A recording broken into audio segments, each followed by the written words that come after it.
Edwin, volgens mij heb je het onwijs druk. Nou, valt reuze mee, moet ik eerlijk zeggen. Is het zo? Ja. Ik ben net klaar met de Piratentoppers. Heb je vanavond hier in Lemelenveld kunnen zien wat daar het resultaat van is. En ik vind het een hele leuke act geworden. De Mega Piratenfestijn kwam bij me en die zei van...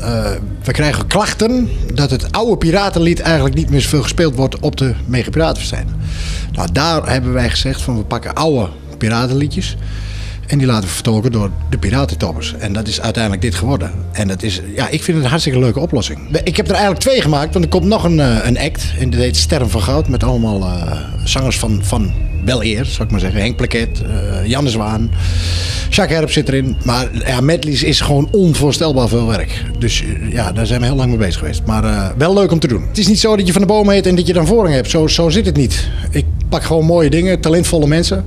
Ik ben op dit moment bezig met Bouke. Dat is natuurlijk een enorme talentvolle zanger.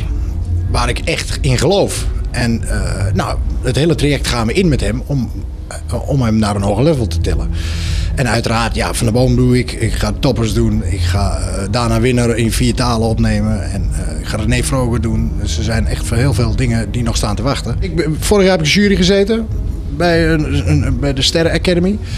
En daar zijn 2 artiesten uitgekomen waar ik ook mee verder ga. Met Judith ben ik bezig. Ik ben ook met Henk Dissel bezig. Dus uiteraard zijn we daar ook mee aan de gang. Het is niet alleen maar top.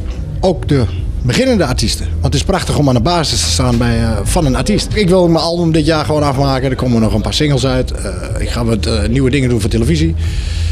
Ben ik op het moment mee bezig. Vertel. Ja, onder andere voor TV Oranje maken we natuurlijk het Clipfestival. Daar ben ik mee bezig.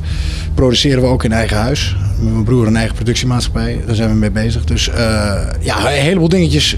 Ook daarnaast, naast het produceren van platen. En dat vind ik ook leuk. Ik vind het leuk om die combinatie te maken. Dus lekker zingen, maar ook met hele mooie, leuke artiesten bezig zijn om een mooie carrière te maken.